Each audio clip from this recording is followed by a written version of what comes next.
우리 교구장과 구역장님들께 주시는 하나님의 귀한 말씀은 누가복음 19장 28절에서 48절에 있는 말씀으로 믿음으로 받으실 수 있기를 주님의 이름으로 축복해요. 오늘 첫 번째 말씀을 보니까 우리에게 이렇게 기록하고 있습니다. 28절 보실까요? 어린 나귀를 준비하는 이야기입니다. 우리가 주목해야 될 말씀이 있네요. 28절에 보니까 예수께서 이 말씀을 하시고 예루살렘을 향하여, 또 예루살렘이 등장했죠. 예루살렘을 향하여서 주님께서 가시는데 어떻게 가셨느냐? 오늘 앞서서 가셨다. 이렇게 성경이 우리에게 이야기해 주고 있습니다. 예수님이 이 땅에 왜 오셨는가 라고 할 때 우리가 누가복음에 근거하여서 이야기하면 이렇게 대답하면 맞습니다. 예수님은 이 땅에 오셔서 예루살렘을 향하여 가시기 위해서 이 땅에 오셨다. 이렇게 말입니다. 누가복음의 표현입니다. 예수님이 이 땅에 오신 이유는 예루살렘을 향하여 가시기 위해서 이 땅에 오셨다는 거예요. 근데 오늘 성경에 보니까 그 예루살렘으로 가시는데, 그 예루살렘에 가시는 그 주님의 걸음은 끌려가시는 것이 아니라, 억지로 묶여서 가시는 것이 아니라, 오늘 성경에 보니까 앞서서 가신다, 앞장서서 가신다, 이러한 표현이 나와 있어요. 4월 3일이었습니다. 새벽에 여러분들에게 이 성경 구절을 다 찾아드렸었는데요. 다시 한번 반복해 볼까요? 성경이요, 예수님께서 이 땅에 오셔서 예루살렘으로 향하신다라고 하는 표현이 누가복음에 7번 등장합니다. 그리고 오늘 이 본문이 7번째에 해당되어지는 말씀이거든요. 이것은 무슨 말이냐면, 누가복음은 예수님께서 끊임없이 지금 한 방향, 예루살렘으로 향하여서 그 걸음을 계속해서 한 방향으로 걸어가고 있다는 이야기예요. 한번 보시죠. 우리 첫 번째 보실까요? 띄워주실까요? 누가복음 9장 51절에 이렇게 기록되어 있습니다. 예수님께서 승천하실 기약이 차감해 예루살렘을 향하여 올라가기로 굳게 결심하시고, 주님의 인생 방향이 결정되어지는 겁니다. 나는 예루살렘으로 올라가기를 결심하는데 굳게 결심하시지요. 누가복음 9장 53절입니다. 함께 읽어보실까요? 시작. 예수께서 예루살렘을 향하여 가시기 때문에 그들이 받아들이지 아니하니. 예수님께서 예루살렘으로 가시는데 그냥 아무렇게나 종횡무진하면서 가는 것이 아니라 때로는 이방인의 땅을 거쳐서 가시는 거거든요. 그러니까 뭐야, 언제는 우리 땅을 걷지 않더니 또 왜 이번에는 우리 땅을 거쳐서 간대? 그러면서 그 예수님을 받아들이지 않는 모습들도 성경에 기록되어 있습니다. 또 세 번째 보실까요? 누가복음 13장 22절에 보니까 예수께서 각 성과 마을로 다니사 가르치시며 예루살렘으로 여행하시더니, 계속해서 예루살렘으로 향하는데 무작정 예루살렘으로만 가는 것이 아니라 그 방향을 위하여서 각 성, 마을 두루두루 다니시면서 계속해서 그 예루살렘으로 향하시는 예수님의 걸음의 의미들을 그들에게 가르쳐주고 있었습니다. 누가복음 13장 33절입니다. 우리 함께 읽어보실까요? 시작. 오늘과 내일과 모레는 내가 갈 길을 가야 하리니 선지자가 예루살렘 밖에서는 죽는 법이 없느니라. 내가 오늘 간다, 그리고 내일도 간다, 모레도 간다, 내가 갈 길을 간다. 그것은 어디냐? 바로 예루살렘이다. 나 주님 앞에 선지자, 하나님의 귀한 말씀을 맡은 자요, 하나님의 놀라운 계시를 본 자요, 하나님의 귀한 사명을 마친 나는 예루살렘 밖에서 죽는 법이 없다라고 자신의 위치를 정확하게 해요. 누가복음입니다. 17장 11절에 있는 말씀 함께 읽어보실까요? 시작. 예수께서 예루살렘으로 가실 때에 사마리아와 갈릴리 사이로 지나가시다가, 계속해서 예수님의 방향이 예루살렘으로 향하고 있고요. 또 누가복음 18장 31절에 보니까 예수께서 12제자를 데리시고 그들에게 따로 이렇게 부르시면서, 보아라, 우리가 예루살렘으로 올라간다. 그런데 우리가 지금 예루살렘으로 올라가는 그 의미가 무엇인지 알아? 동상이몽 가운데 있는 이 예수님의 제자들에게 예루살렘에 향하는 그 발걸음을 말씀해 주시고, 그 다음에 오늘 본문입니다. 이제는 그 예루살렘에 주님께서 앞서 가시는 이야기가 기록되어져 있어요. 예루살렘, 예루살렘, 예루살렘, 계속해서 예루살렘을 이야기하고 있는데 성경은 우리에게 이렇게 정의하는 겁니다. 예수님께서 이 땅에 오신 이유가 무엇인가? 예수님은 이 땅에 오신 이유가 성공을 위해서 온 것이 아니라 죄 가운데 승리를 주시기 위해서 이 땅에 오셨다. 성공이 아니라 승리를 위해서 이 땅에 오셨다고 주님께서 가르쳐 주세요. 이게 예루살렘으로 향하는 주님의 걸음입니다. 잘 들어보세요. 두 번째, 예수님께서는 이 땅에 오신 이유가 잘 먹고 잘 살기 위해서 이 땅에 오신 것이 아니라 잘 나누고 잘 세워주고 잘 키우고 잘 양육하기 위해서 이 땅에 오셨다. 이게 예루살렘으로 향하는 그 예수님의 존재의 목적이에요. 예수님은 이 땅에 왜 오셨는가? 사람들의 칭찬과 사람들의 인정을 받으려고 오신 것이 아니라 오늘 무엇이라고 이야기합니까? 나는 하나님의 기쁨과 하나님의 뜻을 이루기 위해서 이 땅에 오셨다고 주님께서는 정의하시는 거예요. 죄 가운데 승리를 주시기 위해서 귀한 영혼들을 사랑하는데 그냥 사랑해 이런 것이 아니라 진짜 사랑하는 것은 무엇입니까? 그들을 하나님 앞에 진정한 예배자로 세우고 그리고 그들을 잘 키우고 주님 앞에 더 가까이 나가는 일들에 인도하는 일들을 위하여서 또 하나님의 기쁨을 위해서 이 땅에 오셨다고 하면서 자신의 방향을 예루살렘으로 향하고 있어요. 그러면서 어떻게 하셨느냐? 예루살렘을 향하여서 앞서가셨다는 거예요. 그럼 제자들은 어떻게 가는 걸까요? 예수님께서 앞장서시니 예수님 앞서가신다, 우리가 더 먼저 앞으로 갈까? 하면서 예수님을 치고 나가는 것이 아니라 예수님께서 앞장서고 가시니 제자들은 예수님의 뒤를 따르는 걸음이 되겠죠. 지금 이 그림을 우리에게 이야기하는 겁니다. 그러면서 예수님께서 이 땅에 오신 이유가 두 가지가 있다는 거예요. 누가복음 19장 10절에 있는 말씀, 인자가 온 것은 잃어버린 자를 찾아 구원하려 하심이라. 예수님께서 구원하러 이 땅에 오셨는데 그럼 어떻게 구원하시는가? 두 가지를 위해서 이 땅에 오시는 겁니다. 첫 번째는 바로 무엇이냐면 십자가를 지시기 위해서 이 땅에 오셨고, 그리고 여러분 그 십자가의 열매가 무엇인 줄 아세요? 십자가 끝에, 여러분 고난 끝에 부활이라고 생각하는데 여러분 부활이 끝이 아닙니다.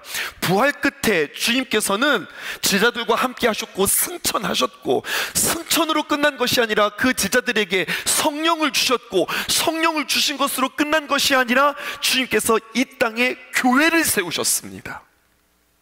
그러면 예수님께서 이 땅에 오신 이유가 무엇입니까? 라고 하면 두 가지를 대답하셔야 됩니다.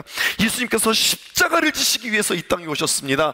그리고 예수님께서는 그 십자가의 귀한 열매로 부활과 승천과 성령의 강림뿐만 아니라 주님께서는 이 땅에 교회를 세우시기 위해서 이 땅에 오셨습니다.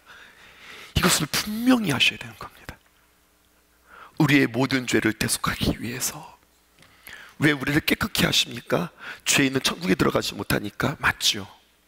하지만 우리를 깨끗하게 하신 이유는 우리가 깨끗하고 정결해야 거룩하신 영이신 성령님이 우리 안에 거하실 수 있는 겁니다. 죽어서 천국 가는 것뿐만 아니라 성령을 내 안에 모시고 이 땅을 천국처럼 살아가기를 원하시는 주님의 놀라운 비전이 있었던 거예요. 그러므로 우리의 죄를 대속하시기 위해서, 그리고 이 땅에 교회를 세우시기 위해서 이 땅에 오셨고, 그 일들을 위하여서 지금 앞서서 예루살렘으로 따라가고 있으니 제자들은요 그 예수님의 뒤를 따라간다. 그러면 우리는 무슨 뜻일까요? 이 일을 위해서 앞장서고 계신다. 왜 주님께서 앞장서고 계실까? 우리 보고, 예수님 바라보고 너희들은 뒤따라오라고. 성도들은 그렇게 예수님의 걸음을 뒤따라가는 사람들입니다. 아침부터 저녁까지 우리는 우리 길을 가기 위해서 모이는 것이 아닙니다. 예루살렘에 가기 위해서 우리가 모인 겁니다. 예수님 따라가기 위해서 우리가 모인 겁니다. 교구장님들을 향하여서, 구역장님들을 향하여서, 또 여러분 귀한 성도들을 위하여서 주님께서는 소망을 갖고 계십니다. 기대하고 계십니다. 우리로 하여금 너희는 작은 예수라 우리에게 말씀하고 있어요. 십자가를 질 수 있나? 주가 물어보실 때에 주님, 내가 죽기까지 따르겠습니다 라고 하는 것은 내 목숨 바쳐서 따르겠습니다 이런 뜻도 되지만, 여러분 이런 거예요. 죽기까지 따른다고 하는 것을 우리는 이렇게 적용해 보면 어떨까요? 내 자아를 날마다 죽임으로 내가 주님 따라가겠습니다 라고 하는 거죠. 사랑하는 성도 여러분, 우리가 주님 앞에 기도하면서 능력을 구합니다. 어떤 능력을 구할까요? 하나님 보게 해주세요. 알게 해주세요. 하나님 보니까 우리 가운데 놀라운 성령의 은사들이 있는 것 같아요. 하나님, 내가 방언을 하게 해주세요. 하나님, 제가 놀라운 신비한 놀라운 계시와 하나님의 놀라운 것들을 볼 수 있는 환상을 나에게 열어주세요. 하나님, 나에게 하나님의 귀한 능력을 주셔서 치유 치유의 능력을 주세요. 우리가 하나님 앞에 와서 이 신비하고 놀라운 것들을 주님 앞에 구합니다. 그런데 여러분, 우리가 주님 앞에 구해야 할 능력이 있습니다. 우리 성도들은 그 능력을 잘 구하지 않는 것 같습니다. 다시 한번, 십자가를 질 수 있나? 주가 물어보실 때에 주님, 내가 죽기까지 주님을 따릅니다 라고 하는 이 고백은 여러분 주님 앞에 이러한 능력을 구하실 수 있었으면 좋겠습니다. 어떤 능력이냐? 주님, 내 자아를 충분히 죽일 수 있는 능력을 주세요. 너무 중요한 기도 제목인 것 같아요.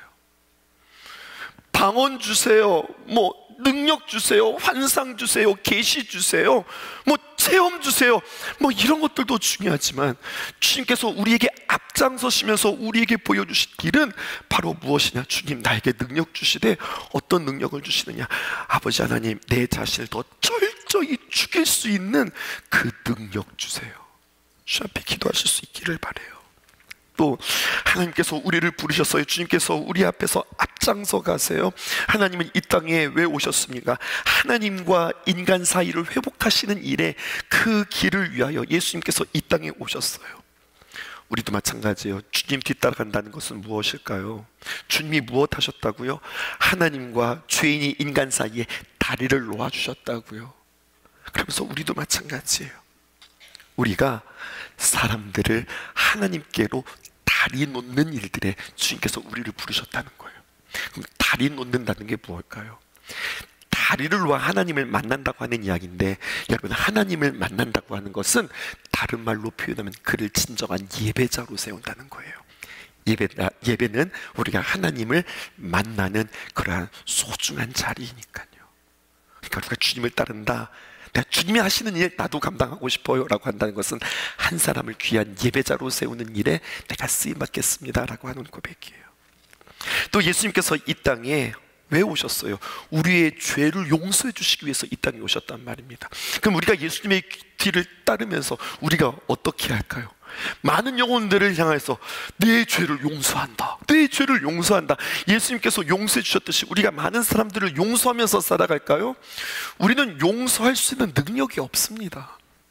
그런데 여러분, 우리가 이것은 할 수 있어요. 속죄의 길, 다시 말해서 복음이 무엇인지를 우리가 사람들에게 가르쳐 줄 수 있어요. 이게 예수님을 따라가는 길입니다. 이 땅에 있어서의 가장 큰 문제는 재정의 문제, 건강의 문제, 아니 우리의 진로의 문제, 자녀의 문제가 아니라 성경은 우리에게 이렇게 이야기합니다. 뭐라고 말씀하십니까? 모든 문제들 앞에서 내 죄를 사하였느니라. 병자가 주님 앞에 왔는데 그 병자로 인하여서 주님께서 그를 치유하시는데 뭐라고 이야기하냐? 네 병이 나을지어다, 이렇게 이야기하는 것이 아니라 그거보다 더 근원적인 것을 이야기하는데 무엇을 이야기하느냐? 내 죄가 사하여졌느니라. 이게 더 근원적인 문제라는 거예요. 복음이 무엇입니까? 주님께서 우리의 죄의 문제를 해결해 주셨다고 하는 이야기거든요.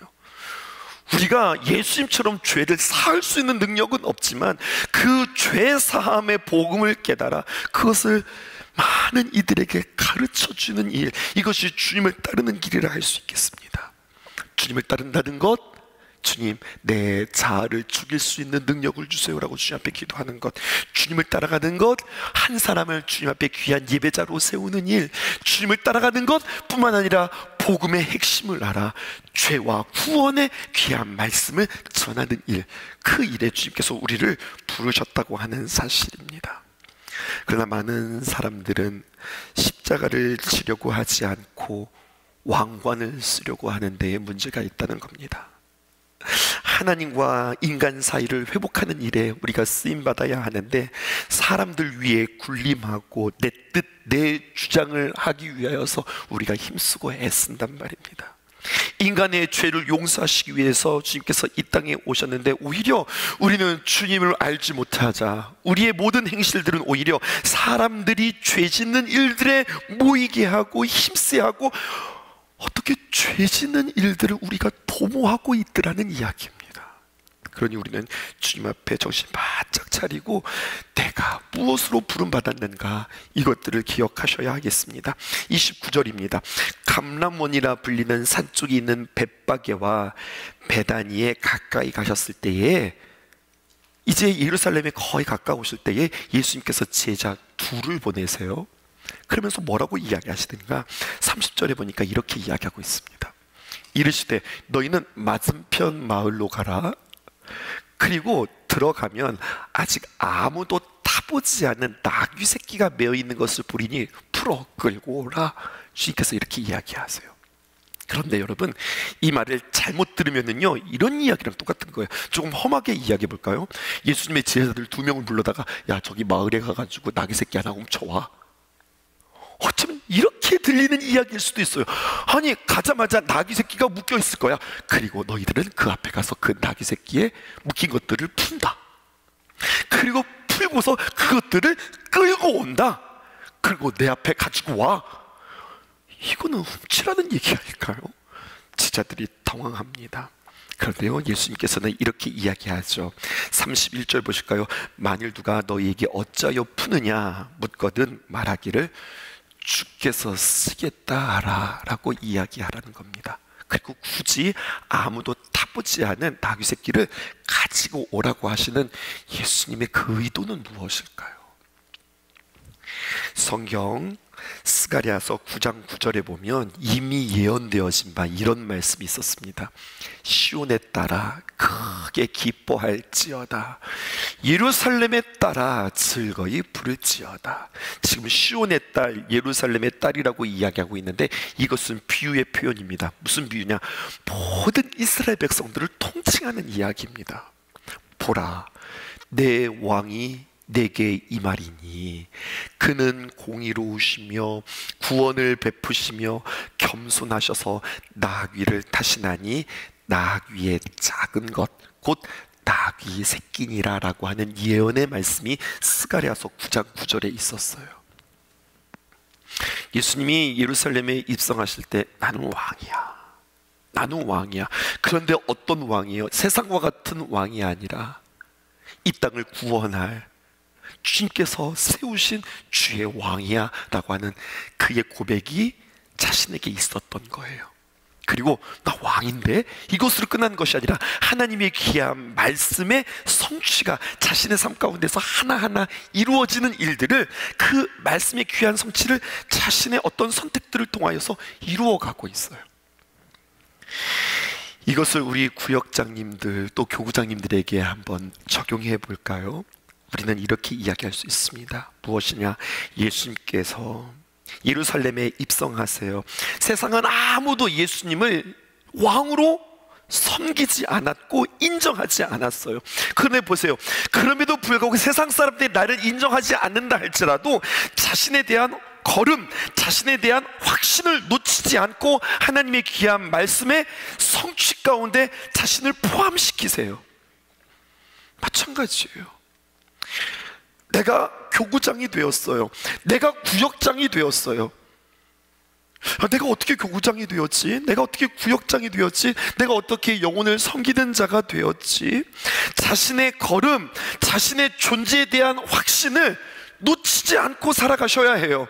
그냥 어쩌다가 목사님이 시켜서 내가 구역장 됐잖아, 어떻게 하다가 내가 교구장 되었잖아, 이것이 아니라 하나님의 놀라운 계획과 하나님의 뜻 가운데 2025년도 올 한 해 주님께서 우리에게 귀한 영혼들을 맡기는 구역장으로 하나님께서 세우셨다라고 하는 확신이 내 안에 있어야 되는 거예요.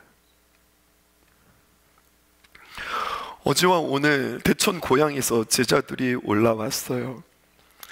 그리고 아이들과 함께 이렇게 시간을 보내면서 이야기하면서 문득 새로운 것 한 가지를 깨달았어요. 제가 대천 소망교회를 섬긴 것이 2010년도부터 시작해서 2021년도까지니까 약 횟수로 12년을 섬기면서 아이들과 그간의 이제 추억들을 이야기하는 거죠. 목사님 그랬죠. 우리 그때 그렇게 신앙생활 했었죠. 목사님 우리가 그렇게 선교했었죠. 우리가 그렇게 예배 드렸었죠. 우리가 그렇게 함께 훈련하고 주님 앞에 그렇게 기도했었죠. 새까맣게 잊었던 이야기들이 과거들을 이렇게 추억하면서 이야기하니까, 아, 맞아, 우리가 그렇게 예배했었고 그렇게 우리가 주님 앞에서 행복한 시간들을 가졌었지. 계속해서 추억들을 우리가 함께 나누는 시간들이었어요. 그런데 그러면서 한 가지 문득 떠오른 것 한 가지가 있었어요. 그랬던 내가 하나님의 귀한 부르심과 하나님의 귀한 계획 가운데 하나님께서 나를 2022년도 신성교회로 하나님께서 보내주셨는데, 내가 선택하고 내가 꿈꾸고 내가 애써서 들어온 것이 아니라 하나님께서 분명 나를 이곳에 세워주셨는데, 그 하나님의 부르심과 하나님의 뜻과 하나님의 꿈을 나는 지금 이루어가고 있는가? 예수님을 보니까 예수님이 딱 한 가지셨어요. 예수님의 삶이 복잡하지 않았어요. 한 가지. 무엇이었습니까? 예루살렘으로 향해서 끊임없이 걸어가고 계셨어요. 십자가를 지시는 일에, 교회를 세우시는 일에 꿈을 꾸고 그것 가지고 그 한 걸음 한 걸음 가지고 끊임없이 흔들리지 않고 걸어가고 계셨어요. 내가 주님 앞에서 이곳에 부름받고 하나님께서 나에게 보여주신 놀라운 비전과 꿈들을 위하여서 흔들리지 않고 왔다 갔다 하지 않고 그것을 바라보면서 내가 주님 앞에 달려왔는가? 한 가지 제가 꿈꾸면서 신성교회를 위하여서 기도했던 것 한 가지가 있었거든요. 대천소망교회에서 우리가 함께 예배하면서 작은 교회였지만 우리 예배는 참 뜨겁고 행복하고 기쁜 예배였거든요. 하나님, 나 참 부족한 사람인데 하나님께서 신성의 귀한 제단에 허락하시면 우리 대천소망교회에서 꿈꿨고 함께 행복했던 그 예배가 우리 가운데 구현될 수 있을까요? 예배. 하나님, 대천이라고 하는 보령이라고 하는 그 시골에서 많은 청년들이 모였고 많은 학생들이 모였고 많은 평신도 성도들이 주님 앞에 귀한 간사로 세워지고 귀한 크로 세워지고 귀한 사역자로 세워지는 일들, 그곳에서 예수님의 사람을 통하여서 우리가 귀한 영혼들을 같이 세우는 일들이 있었는데, 하나님, 신성교회를 허락한다면 내가 그 일을 위하여서 그 일들을 잘 감당할 수 있었을까요? 우리 작은 교회지만 하나님을 위하여 특별히 선교하는 일에 매년마다 애쓰고 힘쓰면서 정말로 많은 선교를 감당하는 우리였는데, 하나님 허락하신다면 그 아름다운 선교의 꿈들을 우리 사랑하는 귀한 신성의 성도들과 함께 이루어갈 수 있을까요? 우리는 예배를 꿈꿉니다. 우리는 다음 세대를 세워갑니다. 그리고 우리는 선교합니다. 우리가 이렇게 꿈꾸고 주님 앞에 귀한 받았던 그 사명들을 우리는 흔들리지 않고 그것들을 가지고 주님 앞에 달려가고 있는가 점검하게 되었어요. 나 지금 뭐 하고 있지? 나는 지금 집중하고 있는가? 나는 주님께서 우리에게 보여주신 그 예루살렘을 향하여서 곧게 걸어가고 있는가 생각하는 시간이었어요. 마찬가지예요. 성도는 누구일까요? 여러분, 우리 교구장은 무슨 일을 하는 사람들일까요? 구역장은 무슨 일들을 하는 사람일까요? 성경에 보면 부장들이 나와요. 성경에 나오는 부장들은 선교부장, 교육부장, 사회봉사부장, 예배부장, 관리부장, 그런 5부장이 아니에요. 성경에는 어떤 부장들이 나오느냐? 1000부장, 100부장, 50부장, 10부장, 만부장은 없어요. 만부장은 없어요. 뭐 500부장도 없어요. 성경에 보면은요, 1000부장, 100부장, 50부장, 10부장. 그러면요, 1000부장은 뭐 하는 사람들인가? 그 아래 1000명의 군사들을 거느리고 1000명의 백성들을 잘 이끄는 사람인데 1000명을 다 다스릴 수 없어요. 그 사람들은 100부장을 힘쓰는 사람들이에요. 100부장에 관심 있는 사람들이에요. 100부장은요 10부장, 50부장에게, 50부장은 10부장에게. 그러면 우리의 사명들은요 클리어해지는 거예요. 여러 가지 많은 일들을 감당하는 데 있어서 교구장이 해야 할 일이 있습니다. 많은 일들을 감당하지만 가장 우선하셔야 될 것들을 점검하셔야 합니다. 교구장은 구역장들을 세우는 일들에 애쓰시는 겁니다. 이게 우선입니다. 우리의 교구장의 영적인 상태들을, 그들의 신앙들을 뒤에서 서포트하며 기도하며 케어하며 그들을 잘 섬기는 일이 교구장이 하는 일입니다. 구역장은 무슨 일들을 하는 걸까요? 여러분, 속장님들을 잘 세우고 돌보는 일들을 하는 것이 구역장들입니다. 그럼 그 속장님들은 어떻게 할까요? 나에게 붙여주신 그 속도원들을 잘 섬기는 것, 이게 사실은 우리의 정체성이에요. 앞에서 이야기했잖아요. 예수님이 예루살렘으로 향하셨다. 하나님께서 신성의 제단을 통해서 나에게 보여주신 나의 사명은 무엇인가? 구역장의 사명은 무엇인가? 교구장의 사명은 무엇인가? 속장의 사명은 무엇인가? 이게 우리한테 먼저 분명해야 돼. 많은 일들을 우리가 감당해야 하겠지만 이것이 먼저 우리에게 선명해야 해요. 그리고 우선 그것부터 해야 하는 거예요. 그렇게 여러분 우리가 주님 앞에 길들을 감당하는 거죠. 그런데요, 알겠어요 목사님, 그런데요, 섬긴다는 것이, 그들을 하나하나 세워간다는 것이 어려워요. 저도 마찬가지죠. 여러분, 타이틀은 멋있어요. 예배를 세우고 다음 세대를 세우고 선교하는 일, 이걸 어떻게 감당해야 할까요? 주님, 이것들을 우리가 어떻게 감당해야 할까요? 라고 질문할 때 오늘 성경은 우리에게 이렇게 이야기합니다. 35절 보실까요? 34절도 볼게요. 대답하되 주께서 쓰시겠다 하라. 일단 중요한 것은요, 주님께서 우리를 쓰시겠다고 그렇게 말씀하십니다. 이것을 선포하십시오. 주님께서 나를 쓰시겠다고 합니다. 주님께서 우리 교구장님들을 쓰시겠다고 합니다. 구역장을 쓰시겠다고 합니다. 그러니까 나는 그냥 된 것이 아니라 주님께서 쓰시겠다고 하셔서 주님께서 우리를 세우시는 거예요. 그러면 주님, 아멘입니다. 나를 세우셨으니 주님 써주세요. 그럼 주님께서 우리를 어떻게 쓰실까요? 성경의 35절과 36절에 반복되어지는 표현에 밑줄을 그어 보실까요? 35절 보십시다. 그것을 예수께로 끌고 왔어요.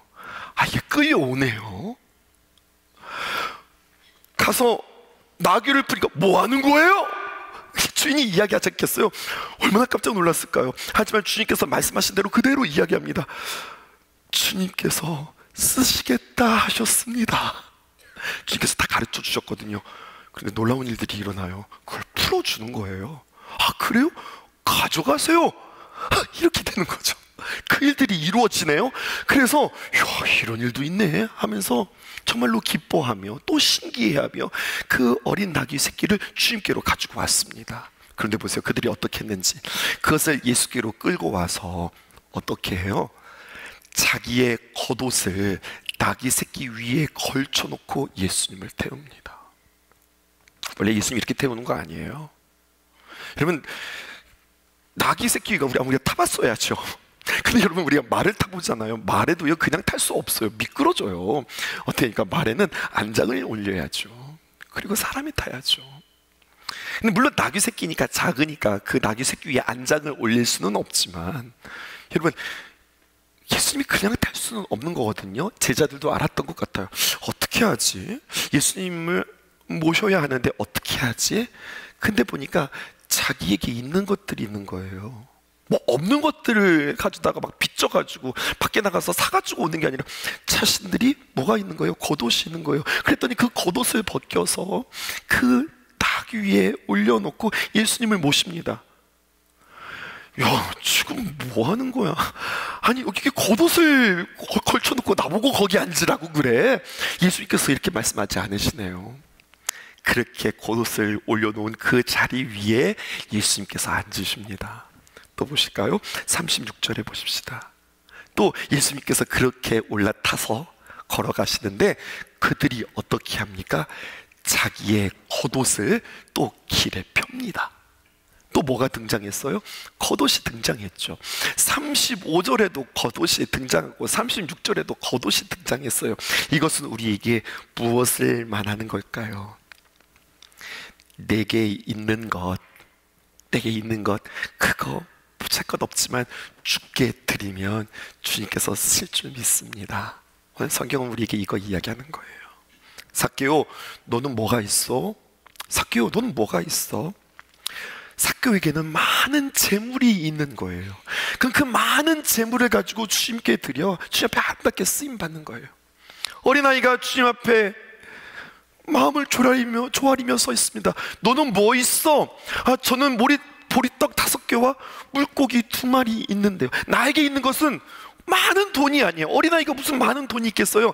아이에게 있는 것은 보리떡 5개와 물고기 2마리예요. 근데 그것 있는 것 주님께 드렸더니 주님께서 그거 받으시고 주님께서 놀라운 일들을 행하세요.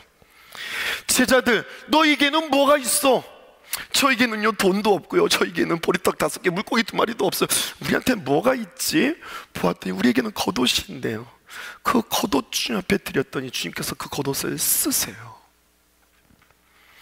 너무 비유적인 표현일까요? 우리의 삶 가운데 구체적으로 적용해 볼까요? 여러분, 우리가 주님 앞에 드릴 수 있는 것 무엇이 있을까요? 내게 받은 것이 무엇이 있을까요?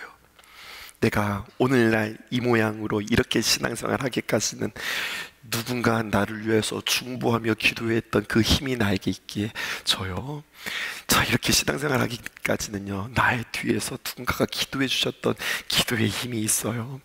그럼 나는 주님 앞에 그 기도를 주님 앞에 올려드리는 거예요. 제가 오늘의 이 모습이 있기까지 누군가 나를 그렇게 챙겨주고 잘한다 잘한다 칭찬해주고 격려해주고, 많이 야 이럴 때는 이렇게 하는 거야, 저럴 땐 저렇게 하는 거야, 신방은 이렇게 받는 거야, 교회는 이렇게 나오는 거야, 예배는 이렇게 드리는 거야, 옆에서 하나하나 가르쳐 주셨던 나의 신앙의 선배가 있어요. 그게 나한테 있는 거예요. 난 그거 가르쳐 주는 거예요. 또 어떤 이는요, 나를 앉혀놓고 하나님의 말씀을 하나하나 풀어주면서 양육하여 주심으로 말미암아 내가 그렇게 배우고 그렇게 자랐어요. 나에게는 그러한 흔적이 있는 거죠. 그룹 가운데 내가 그 안에 포함되어져 있지 않고 외톨이로 이렇게 떨어져 앉아 있었는데 누군가 나에게 따뜻하게 다가와서 나를 챙겨주고 같이 일해볼래요? 같이 한번 해볼래요? 라고 그 선교회에, 그 공동체에, 그 속회에 나를 끌어들여서 같이 하자고 그렇게 나에게 그렇게 권유해 주었던 그러한 흔적들이 나에게 있는 거예요. 내가 감당할 수 없는데 갑자기 나의 일을 맡겼어. 아니 내가 그거 어떻게 해요? 괜찮아, 내가 뒤에서 도와줄게. 갑자기 큰 일을 내게 맡겨놓고 그냥 당신은 일만 맡으면 돼, 내가 뒤에서 다 도와줄게 하면서 그 일을 하나하나 뒤에서 가르쳐주고 배워주고 또 알게 해주신 그런 손길들. 그러니까 주님께서는요, 없는 것 가지고 소란 피울 거 없다고 이야기하는 겁니다. 너희가 배우고 너희가 경험하고 너희가 있는 것 가지고 섬기라, 주님께서 우리에게 이야기하고 계세요.